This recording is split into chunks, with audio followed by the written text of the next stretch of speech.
Hello students, in this video we will read the remaining portion of the story The Cop and the Anthem. Okay, so in the last class we had read that there was a man named Soapy who lived in a park in Madison Square, New York. Okay, तो एक आदमी था जो New York में रहता था लेकिन उसका कोई घर नहीं था, वो मैडिसन स्क्वायर के एक पार्क में ही अपना टाइम स्पेंड करता था. So winter was coming and सोपी could not live without a home. Okay, तो अब विंटर आने वाला था इसलिए सोपी को अपने ऊपर एक छत की ज़रूरत थी, उसे एक घर की ज़रूरत थी क्योंकि विंटर में कोई ऐसे बाहर नहीं रह सकता था. So what he plan to spend the winter in a prison. वो जेल में पूरा विंटर स्पेंड करने का सोचता है. ठीक है, so to go to jail you need to do something wrong, you need to commit a crime. So he decided that he will have a nice big dinner in a restaurant and will not pay any money. Then he will be given to the cops and thus he will go to the jail. But the restaurant people did not let him enter. लेकिन restaurant के लोग उसको अंदर ही नहीं जाने दिए because उसके जो कपड़े थे फटे पुराने थे, जूते पुराने थे. उसके बाद उसने फिर से ट्राई किया by breaking a glass window, लेकिन अब की बार भी पुलिस ने नहीं पकड़ा क्योंकि वो आराम से वहीं पे खड़ा था और पुलिस से बात कर रहा था. तो पुलिस को लगा नहीं, ये तो नहीं तोड़ सकता. So this is how he failed twice to go to jail. इस तरह से वो 2 बार फेल हो गया.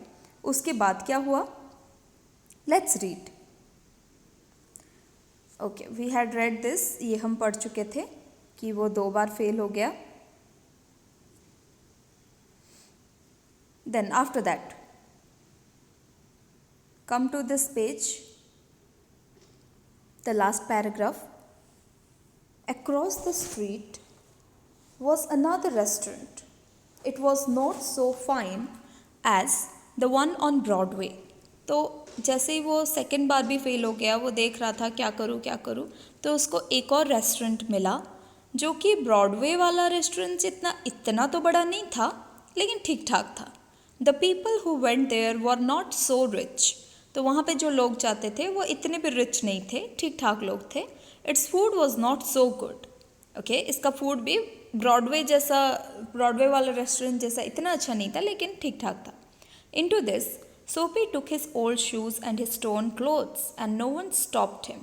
तो इस रेस्टोरेंट में वो गया अपने पुराने जूते, पुराने कपड़ों के साथ भी, फटे पुराने कपड़ों के साथ, लेकिन उसको इस बार किसी ने नहीं रोका क्योंकि ये रेस्टोरेंट इतना हाई फाई रेस्टोरेंट नहीं था, ये नॉर्मल था. He sat down at a table and was soon eating a big dinner. तो एक टेबल पे जाके बैठ गया और बहुत अच्छे से खाना खाया. When he had finished he said that he had no money. पूरा खाना खाने के बाद उसने वेटर को कहा कि मेरे पास तो कोई पैसे नहीं है.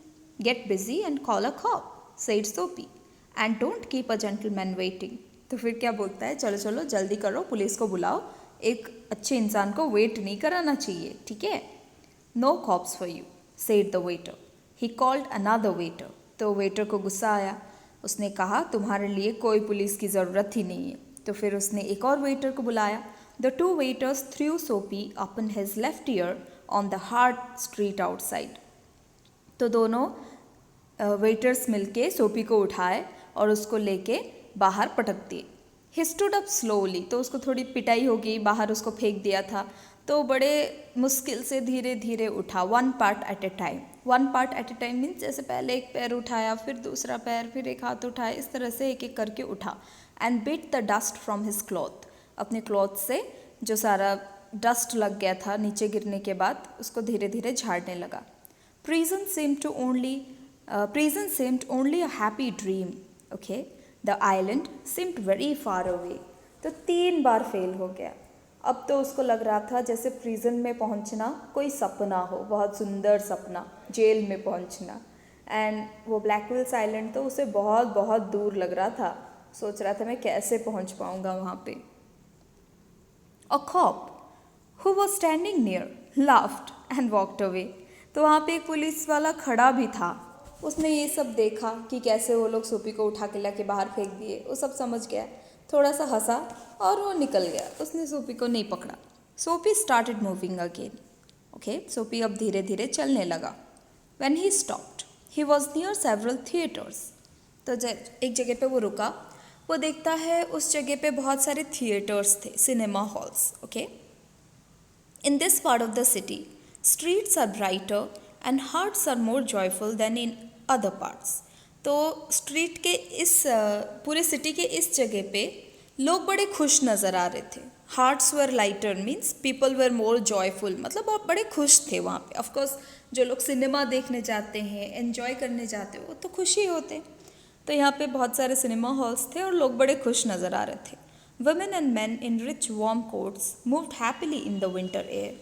तो वहाँ पे जो लोग थे, man and women, they were all wearing rich warm quotes. बहुत अच्छे गर्म कपड़े पहने हुए थे, तो उनको तो इतना ठंड नहीं लग रहा था.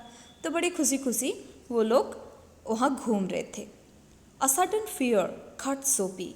तब अचानक से सोपी के दिमाग में एक थॉट आया और वो बहुत ज़्यादा डर गया. No cop was going to arrest him. तो क्या थॉट था? उसने सोचा, क्या कोई भी पुलिस वाला मुझे अरेस्ट नहीं करेगा?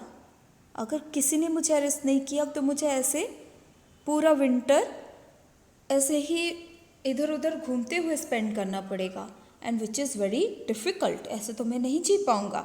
विंटर सीजन में ऐसे बाहर नहीं जिंदा रहूँगा मैं. Then he came to another cop standing in front of a big theatre. ठीक है, तो वो एक और कॉप के पास आया. कॉप मीन्स पुलिस ऑफिसर के पास आया जो कि थिएटर के सामने खड़ा था. He thought of something else to try. अब उसने सोचा कि कुछ और ट्राई करता हूँ. He began to shout as if he had too much to drink. एकदम चीखने चिल्लाने लग गया जैसे कि बहुत ज़्यादा शराब पी लिया हो. ठीक है, तो नशीले लोगों की तरह वो चिल्लाने लगा. His voice was as loud as he could make it. जितने ज़ोर से वो चिल्ला सकता था, अपनी सारी ताकत लगा के वो चिल्ला रहा था. ही डांस्ड, ही क्राइड आउट. पागलों की तरह बिहेव किया जैसे कि लगे कि ये बहुत पी लिया है. And the cop turned his back to Soapy. तो उस कॉप ने ये सब देखा और पीछे मुड़ गया. And said to a man standing near him. और उस कॉप के पास एक और आदमी खड़ा था, उससे बोलता है, it's one of those college boys. He won't hurt anything. We have orders to let them out. तो उस आदमी से वो पुलिस वाला क्या बोलता है कि अरे डरो मत, ये बस एक वो कॉलेज लड़कों में से एक है जो कि किसी को कुछ नुकसान तो नहीं पहुंचाते, लेकिन ज़्यादा पी लेते तो ऐसे ही बिहेव करते. तो ये इससे किसी को कुछ नहीं होगा. हमें ऑर्डर्स है कि इन लोगों को बस ऐसे ही रहने दो, चिल्लाने दो चिल्लाते. तो सूपी वॉज क्वाइट. तो सूपी जो अब तक इतना चिल्ला रहा था, ये सुन के वो चुप हो गया कि अरे चिल्लाने का क्या फ़ायदा, ये तो मुझे नहीं पकड़ने वाला. Was no cop going to touch him. तो सोच रहा था, अरे यार क्या हो रहा है, कोई कॉप नहीं पकड़ेगा मुझे, मैं इतना कुछ गलत कर रहा हूँ. And in foreign countries you know, छोटी मोटी गलतियों के लिए भी आपको बहुत बहुत दिन तक जेल और दूसरी सज़ा मिल जाती है और फाइन लग जाता है. छोटी मोटी गलतियों के लिए, रोड पे स्पिट करने के लिए, ट्रैफिक रूल्स तोड़ने के लिए, इवन गलत जगह पार्किंग करने के लिए, गलत जगह से रोड क्रॉस करने के लिए, ये छोटी मोटी मिस्टेक्स के लिए भी बड़े बड़े फ़ाइन भरने पड़ते हैं और इवन जेल जाना पड़ता है. So in foreign countries rule is very strict. तो अब तक सोपी ने जितना कुछ कर लिया है उस हिसाब से तो उसको जेल में पहुंच जाना चाहिए था, बट उसका बैड लक, वो नहीं पहुंच पा रहा है. Okay, after that what happened? सोपी अब चुप हो गया क्योंकि उसको वो कॉप नहीं पकड़ने वाला था. उसको डर लगने लगा कि अरे कोई नहीं पकड़ रहा है, मेरा क्या होगा.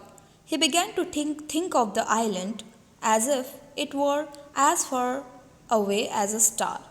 उसको लग रहा था कि वो ब्लैकविल्स आइलैंड उतने दूरी पर है जितना कि स्टार दूरी पर होता है. Okay, he pulled his thin coat around him. The wind was very cold.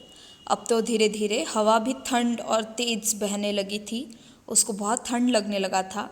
वो जो कोट पहना हुआ था, पतला सा कोट पहना था, उसने उसको खींच के एकदम अपने चारों ओर ओढ़ के पकड़ा और उसको बहुत ठंड लगने लगी थी. धीरे धीरे रात बढ़ रही थी, ठंड बढ़ रही थी, वो कहाँ जाए. Then he saw a man in a shop buying a newspaper. तभी उसने देखा एक आदमी था, न्यूज़पेपर खरीद रहा था एक दुकान में. The man's umbrella stood beside the door. उस आदमी का जो अम्ब्रेला था वो उस शॉप के डोर के पास रखा हुआ था. सोपी stepped inside the shop, took the umbrella and walk slowly away. सोपी ने क्या किया, उस दुकान के अंदर गया चुपचाप से वो अम्ब्रेला उठाया और धीरे धीरे बाहर चलने लगा। The man followed him quickly, वो आदमी भी उसके पीछे पीछे आया। क्या बोलता है? माई umbrella, he said. Oh is it, said सोपी। तो जैसे उस आदमी ने कहा, अरे मेरा अम्ब्रेला कहाँ लेके जा रहे हो, तो सोपी बोलते, अच्छा अच्छा आपका अम्ब्रेला है, Y don't you call a corp, तो आप पुलिस को क्यों नहीं बुलाते? आई टुक इट योर अम्ब्रेला, तो आपका अम्ब्रेला है, मैंने ये चोरी करने की कोशिश की, तो बुलाओ पुलिस को। Why don't you call a cop, there is one standing at the corner, देखो उस कॉर्नर पे एक कॉप भी खड़ा है, उसको बुलाओ। तो क्या होता है, पुलिस पेट्रोलिंग करने के लिए पूरे सिटी में घूमते रहते हैं, ठीक है। जहाँ पे लॉ एंड ऑर्डर बहुत स्ट्रॉन्ग होता है, वहाँ पे हर स्ट्रीट में आपको एक पुलिस दिख जाएगा, ताकि आपको कहीं पे भी कुछ भी गलत हो आपके साथ, so there will be a police officer to help you out. तो हम देख रहे हैं कि सोपी अब तक बहुत सारे कॉप से मिल चुका है इधर उधर, लेकिन कोई उसे अरेस्ट नहीं कर रहे। तो उस आदमी को भी उसने कहा, ठीक है वहाँ पे पुलिस है, बुलाओ उसे अगर तुम्हारा अम्ब्रेला है तो। The man walked more slowly, अब तो वो आदमी थोड़ा चुप हो गया, थोड़ा धीरे चलने लगा। सोपी डिड द सेम, अब सोपी भी धीरे धीरे चल रहा है। But he had a feeling that he was going to fail again, Soapy को अब भी लग रहा था कि मुझे नहीं लगता ये मैन पुलिस मैन को बुलाएगा, उसको लग रहा था वो फिर से फेल होने वाला है। The cop looked at the two man, वहाँ पे जो कॉप खड़ा था वो सारा कुछ देख रहा था कि इन दोनों के बीच हो क्या रहा है। I said the umbrella man, that is you know how this things happen, if that's your umbrella I am very sorry, I found it this morning in a restaurant, if you say it's yours I hope you will. हाँ, तो आदमी क्या बोलता है, अच्छा देखिए मैं आपकी अम्ब्रेला चोरी नहीं किया हूँ, ये अम्ब्रेला एक्चुअली मुझे आज एक रेस्टोरेंट में मिला, अगर आप उसे लेके जा रहे हो और आप बोल रहे हो कि आपका है तो मे भी होगा। लो, अब सोपी उसका अम्ब्रेला चोरी कर रहा था, लेकिन पता चला कि उसने ही किसी से कहीं से उठा के लाया हुआ है, तो इसलिए वो आदमी खुद डर गया, उसको लगा कि मे बी ये अम्ब्रेला सोपी का ही है, उसने पहचान लिया और इसलिए कॉप को बुलाने बोल रहा है ताकि मुझे ही खुद अरेस्ट करा दे। तो इसलिए वो डर के पुलिस को नहीं बुलाया, उल्टा वो एक्सप्लेन कर रहा है कि नहीं नहीं सॉरी, मुझे ये आज रेस्टोरेंट में मिला, मे बी आपका होगा, आप ले जाओ। देन इट्स माइन क्राइड सोपी with anger in his voice, अब तो सोपी को बहुत गुस्सा आ चुका था, क्योंकि सब कुछ उसके सोचने के मुताबिक नहीं हो रहा था, बल्कि उल्टा हो रहा था। तो सोपी गुस्से से बोल रहा है, हाँ हाँ मेरा है, दे दो मेरा अम्ब्रेला।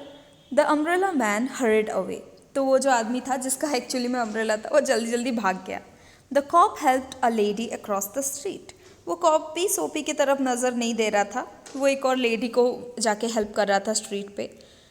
सोपी वॉक्ड ईस्ट, अब सोपी धीरे धीरे चलने लगा ईस्ट की तरफ। He threw the umbrella as far as he could throw it, और उसको गुस्सा आ रहा था, गुस्से के मारे वो अम्ब्रेला के ऊपर ही सारा गुस्सा निकाल दिया, उसको जितना जोर से हो सके फेंक दिया दूर। He talk to himself about cops and what he thought of them, अब खुद ही अपने आप से बात कर रहा है, बताइए ये कॉप्स तो अपनी ड्यूटी सही से कर ही नहीं रहे हैं, मैं कितना कुछ गलत कर चुका हूँ और ये लोग मुझे नहीं पकड़ रहे, क्या पता ऐसे ही क्राइम करने वाले लोगों को छोड़ देते होंगे, कितने बेकार पुलिस है, ऐसे खुद से ही बात कर रहा है। Because he wish to be arrested they seem to believe he was like a king who could do no wrong, क्योंकि वो अरेस्ट होना चाहता है इसलिए कॉप्स सोचते हैं कि ये तो कुछ गलत कर ही नहीं सकता। ये क्या बात हुई? At last, Soapy came to one of the quiet streets on the side of the city. तो ऐसे चलते चलते वो एक स्ट्रीट में पहुंचा और उसके एक कॉर्नर में पहुंचा जहाँ पे सब कुछ बहुत शांत था, क्वाइट था। He turned here and began to walk south towards Madison Square. तो यहाँ से साउथ मुड़ के वो फिर से मेडिसन स्क्वायर की तरफ जाने लगा। मेडिसन स्क्वायर में ही वो रहता है ना, घर तो नहीं है लेकिन एक पार्क में रहता है। He was going home. अब तो वो घर जा रहा था। Although home was only a seat in a park. उसका एक्चुअली में कोई घर तो है नहीं, उसका घर कौन सा है? मेडिसन स्क्वायर में जो पार्क है वहाँ पे एक सीट, वही उसका घर है, तो वहीं जा रहा था वो। But at a very quite corner सोपी स्टॉप्ड, सोपी चलते चलते एक कॉर्नर में रुक गया, वहाँ पे सब कुछ एकदम शांत था। सोपी वहाँ पे जाके खड़ा हो गया। Here was his old childhood home. क्यों इस जगह पे रुक गया था? क्योंकि वहाँ पे ऐसा एक घर था जहाँ सोपी बचपन में रहता था, उसके बचपन का घर वहाँ पे था। Through one window He could see a soft light shining. वो देख पा रहा था एक विंडो में से धीमे धीमे लाइट आ रहा है, सॉफ्ट लाइट आ रहा है. That had been his living room. और उस रूम की तरफ देखने लगा. सोच रहा है कि जब मैं बच्चा था तो इसी घर में रहता था, ये हमारा लिविंग रूम हुआ करता था. Where he had spent many happy peaceful moments. उस लिविंग रूम में वो लोग कितने अच्छे से रहते थे, कितने हैप्पी मोमेंट्स वहाँ पे स्पेंड किए. Sweet music came to Sophie's ears and seemed to hold him there. उसको लगा जैसे उस घर में से बहुत स्वीट म्यूज़िक आ रहा हो. सच में आ रहा था या फिर वो इमेजिन कर रहा था, हमें नहीं पता. But he was listening a very sweet music there. और वो वहाँ से हिल नहीं पा रहा था, वहीं पे रुका हुआ था. The moon was above, peaceful and bright. ऊपर आसमान में चांद चमक रहा था, बहुत अच्छे से चमक रहा था, और बहुत रात जो था बहुत पीसफुल था. There were few people passing. थोड़े बहुत लोग भी वहाँ पे आना जाना कर रहे थे. He could hair birds high above him. उसने आसमान में थोड़े से बर्ड्स को भी थोड़ा आवाज़ करते हुए सुना.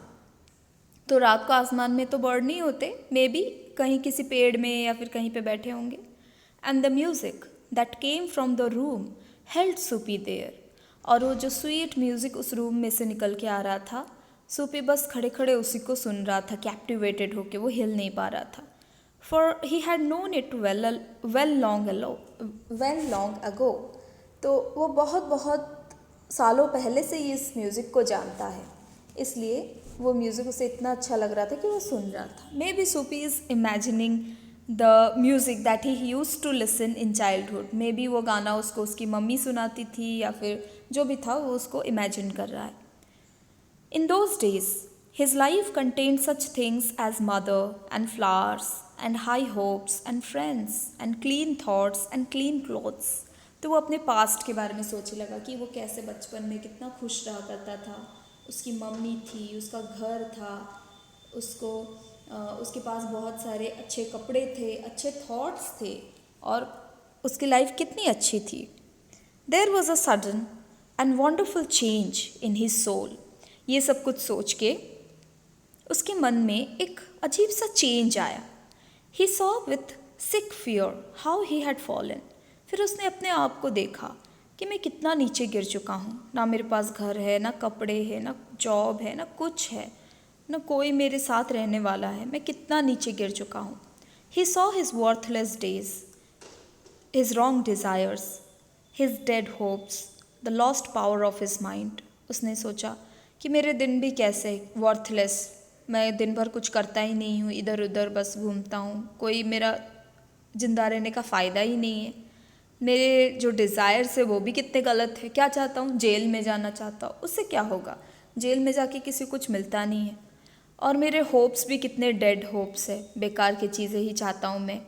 Lost power of mind. मैं अपना माइंड का जो पावर होता है कुछ करने का, कुछ बनने का जो पावर होता है, मैं वो सब मैं खो चुका हूँ.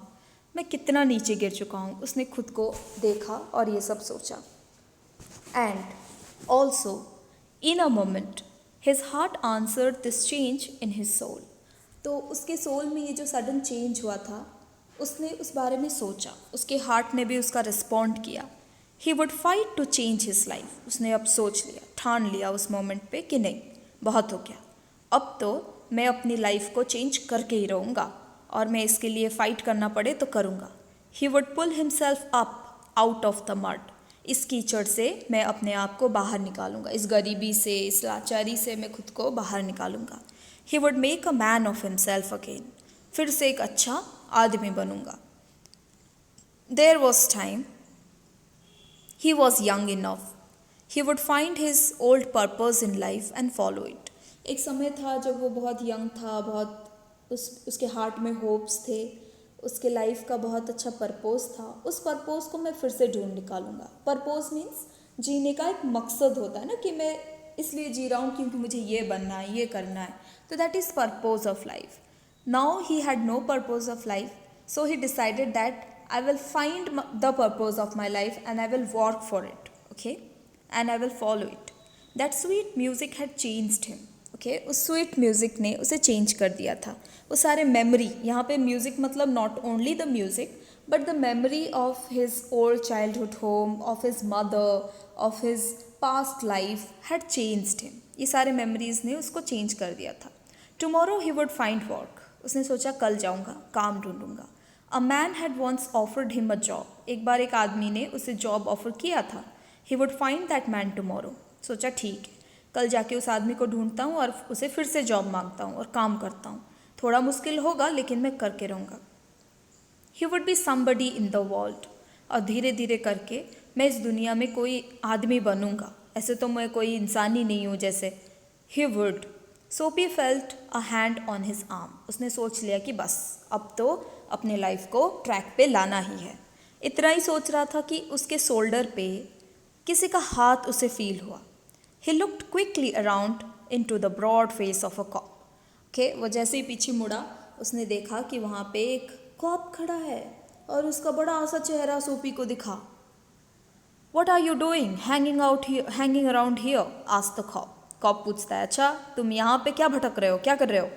नथिंग, सेड सोपी. सोपी बोलता है नहीं मैं कुछ नहीं कर रहा हूँ. You think I believe that, said the cop. Cop क्या बोलता है, तुम्हें लगता है मैं तुम्हें यकीन कर लूँगा, तुम यहाँ पे कुछ नहीं कर रहे हो इस अंधेरे कॉर्नर में. Full of his new strength, सोपी बिगैन टू आर्ग्यू. ओके, सोपी के मन में अभी अभी एक नया पावर आया था ना, तो उस पावर के साथ उसने आर्ग्यू करने की कोशिश की. And it is not wise to argue with a New York cop. New York के कॉप्स के साथ आर्ग्यू करना तो कोई फ़ायदा नहीं है, वो सुनते ही नहीं किसी के. Come along, said the cop. Cop क्या बोलता है, चलो मेरे साथ चलो. 3 months prison on Blackwell's Island, said the judge to Soapy next morning. तो कॉप ने उसे अरेस्ट कर लिया क्योंकि वो उस अंधेरे कॉर्नर पे खड़ा था. कॉप को लगा कुछ गलत कर रहा है, जबकि वो एक्चुअली कुछ गलत नहीं कर रहा था. जब गलत कर रहा था उसे कोई नहीं पकड़ रहा था. एंड अब जब वो खड़ा है और कुछ अच्छा करने का सोच रहा है, फाइनली उस कॉप ने उसे अरेस्ट कर लिया. नेक्स्ट डे जज के पास लेके गया और जज ने उसे सज़ा सुना दी. क्या, 3 months prison in Blackwell's Island. तो जितने समय तक वो चाह रहा था कि मैं ब्लैकवेल्स आइलैंड में जाऊँ, प्रिजन में जाऊँ, नहीं जा पा रहा था. Now that he did not want it, the cop arrested him and he was sent to the Blackwell's island.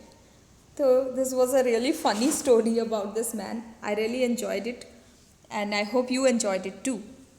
This story was written by O. Henry. Okay, O. Henry के stories बहुत ही interesting होते हैं. Usually story का जो plot है suddenly change हो जाता है, ट्विस्ट आ जाता है, सडनली आप एंड के तरफ सरप्राइज हो जाते हो कि अरे ये क्या हो गया स्टोरी में. ओ हेनरी के स्टोरीज़ वैसे होते हैं. तो और आपको मिले ओ हेनरी स्टोरीज़ तो ज़रूर पढ़ना. And you have to write this question answers also, this exercise in your English notebook and submit it to me. Do not forget it, and if you have any doubt you can ask me. Okay, thank you.